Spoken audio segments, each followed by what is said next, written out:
Have you ever seen such an outrageous way of harvesting honey? First you harvest the stamens of the sunflowers with a sickle. Then they're collected with a rake and stacked in small piles. Then two little bees work together to throw them onto leaves with a fork. Using the flexibility of the leaves, they slide downwards. The transportation trucks on the ground work seamlessly. Finally, they are taken back to the workshop for secondary processing. As there are so many different types of flowers, there are many different ways to collect them. This flower is the most special. The nectar must be squeezed out in the same way as milk. The leaves of the stem are also an essential resource. The little bee gives the stinger a little jab. Then it flies up to the highest part of the flower and pulls it down the stem. Turn on the faucet and you'll get a bucket full of leaves. And finally, all the collected resources are transported back to the hive. This is the honey production line. The stamens are first filtered to remove the pollen. The rest of the stamens are put into a press. Two bees turn the rollers to squeeze out the water. The filtered juice goes on to the next stage of the process. They pour the pollen and nectar into a cauldron, and then they stir it all together. The new high-tech whisks have improved the efficiency of the process, and then it's simmered over high heat for 2.5 hours. At this point, the head chef of the bee family will taste it himself.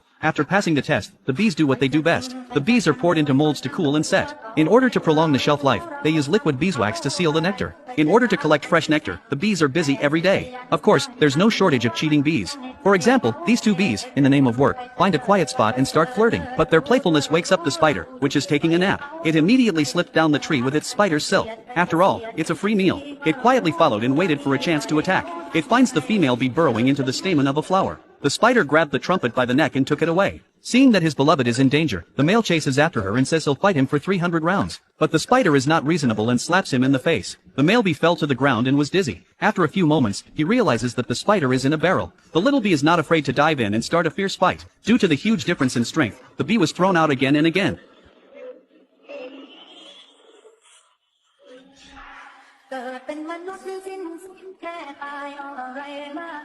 Seeing that he's outmatched, he finds a payphone and dials the number of the bee kingdom to call for help. Soon the liaison officer received the message. He immediately broadcasts a message to all the residents. All the bees are mobilized as soon as they know their companion is in danger. They even use hand engine propulsion to get there as quickly as possible. Once they've reached their destination, they attack the spiders as soon as they can. First, they take turns to attack the spider with their stingers on his abdomen. They were all over the place. Then they spiraled down to his back and attacked him again and again. Then we quickly formed a circle. Under the command of the captain, we adjust the direction of the needles. Then they attack the spider from all sides. When he's done, the captain delivers the final blow. The 2-meter-long stinger hits him in the ass. The spider can only run away from the powerful attack of the bees. And the male bee, by his heroic act of saving the female bee's life, has won her heart. He's never been single again.